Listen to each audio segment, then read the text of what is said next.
everyone, welcome once again to your own YouTube channel Kamal academic coach. दोस्तों, आप सभी के शानदार रिस्पांस को देखते हुए हमारे टीचर्स का मनोबल बहुत ऊपर हो चुका है और जो आपके बच्चों की परफॉर्मेंस थी उसके बेस पे हमें दोबारा बहुत सारे कॉल्स और मैसेजेस मिल रहे थे कि और वीडियोस बनाइए बच्चों के लिए, क्योंकि उनकी परफॉर्मेंस बहुत अच्छी है। तो उसको देखते हुए हमारे टीचर्स बहुत बहुत बहुत एनकरेज फील कर रहे हैं और वो आपके लिए नेक्स्ट सेमेस्टर में भी वीडियोस आज से बनाना उन्होंने शुरू कर दिया है। तो देखिए आज बच्चे हमारे क्या सीखने वाले हैं, आइए। Good morning student. Today we are going to study 5th chapter of science. The name of this chapter is reproduction in animals. So student, what is reproduction? Reproduction क्या होता है? Reproduction, producing the young ones of its own kind is called reproduction. अपने ही तरह के young ones को produce करना ये reproduction कहलाता है। इससे पहले भी हम बच्चों चैप्टर 2 में प्लांट रिप्रोडक्शन के बारे में स्टडी कर चुके हैं। इस चैप्टर में हम एनिमल रिप्रोडक्शन के बारे में स्टडी करेंगे। Reproduction is an important process to continue its own kind. In this chapter, we have studied two kinds of reproduction. First है asexual reproduction and second sexual reproduction. Asexual reproduction way reproduction होता है जिसमें only one parents या one individually आपके involve होता है, इसे हम asexual reproduction कहते हैं। It can be done by any one of the following three method। ये only 3 method से ही आपके होता है। First है binary fission, second budding and third है fragmentation। First we have studied about the binary fission. When one individual breaks into two by slow splitting, it is known as binary fission. जब एक individual या one parent आपके slow process से 2 parts में divide हो जाता है तो उसे हम बाइनरी फिजन कहते हैं। जैसे अमीबा, यहाँ पिक्चर में आप देख ही रहे हो बाइनरी फिजन को। अमीबा में फर्स्ट फिगर में आपके फर्स्ट फिगर में अमीबा ओनली 1 न्यूक्लियस में है, सेकेंड में डिवाइड हो रहा है, डिवाइड होने की प्रोसेस है, थर्ड फिगर में थोड़ी प्रोसेस ज़्यादा आपकी इम्प्रूव हो गई है एंड फोर्थ फिगर में डॉटर अमीबा आपका सेपरेट हो गया है। तो इस फिगर से आप स्टडी कर सकते हो। The second kind is budding. When an animal gives rise to a small bud and the bud becomes big and separates from the mother to live separately, it is known as budding. जब एक animal एक small bird के रूप में rise होता है और धीरे धीरे बड़ा होता है और अपनी मदर बर्ड से सेपरेटली अलग हो जाता है जीने के लिए, तो इसे हम बडिंग कहते हैं। Budding is mostly seen in hydra. ये मोस्टली आपके हाइड्रा में ही दिखाई देता है। The next kind is fragmentation. Sometimes an animal breaks into 2 or more parts and each part develops into full animal. This type of reproduction is known as fragmentation. कभी कभी एक animal जो है 2 पार्ट्स या उससे ज़्यादा में ब्रेक्स हो जाता है और धीरे धीरे जो पार्ट्स होते हैं वो फुल एनिमल के रूप में डेवलप होने लगते हैं। तो इस तरह की रिप्रोडक्शन को हम फ्रेगमेंटेशन कहते हैं। प्लेनेरिया और हाइड्रा इसी तरह के रिप्रोडक्शन होते हैं, आप यहाँ पिक्चर में भी देख सकते हैं। Now we have studied about the sexual reproduction. In this reproduction, 2 individuals are involved. Sexual reproduction में 2 individual या parents आपके involve होता है। First male parent होता है और second female parent होता है। Both male and female parents produce special cells, gametes eight maturity. दोनों मेल और फीमेल पेरेंट्स बड़े होने पर या मेच्योरिटी पर स्पेशल सेल्स प्रोड्यूस करते हैं जिन्हें गैमेट्स कहा जाता है। When the male and female gametes fuse one single cell is formed which is known as zygote. जब मेल और फीमेल पेरेंट्स गैमेट्स फ्यूज़ होते हैं तो एक सिंगल सेल बनती है जिसे जायगोट कहा जाता है। The male gamete is usually known as sperm. Male gametes को यूजुअली स्पर्म कहते हैं और फीमेल गैमेट्स को एग या ओवम कहा जाता है। और ये पूरी प्रोसेस को जो फ्यूज़न की है उसे फर्टिलाइजेशन कहते हैं।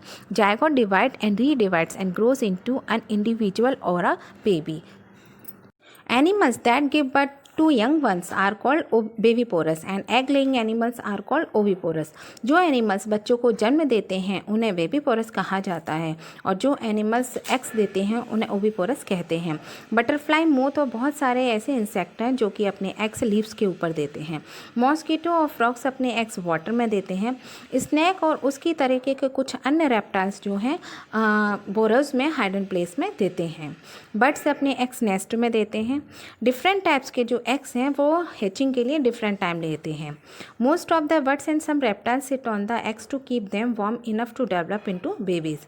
ज़्यादातर जो पक्षी हैं और जो रेप्टाइल्स होते हैं वो अपने एग्स के ऊपर बैठते हैं, क्योंकि एग्स के अंदर बेबीज़ होते हैं तो उन्हें डेवलप करने के लिए वो उनके ऊपर बैठते हैं। The period which an egg takes for hatching is known as incubation period. जो टाइम लगता है एग्स को बाहर हैचिंग करने के लिए या बाहर निकलने के लिए, उसे इंक्यूबेशन पीरियड कहा जाता है, मीन्स अंडा देने की क्रिया।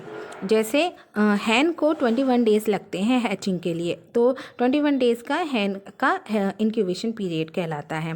At the end of the incubation period, the baby bird picks at the shell with its beak from inside and breaks it open to come out.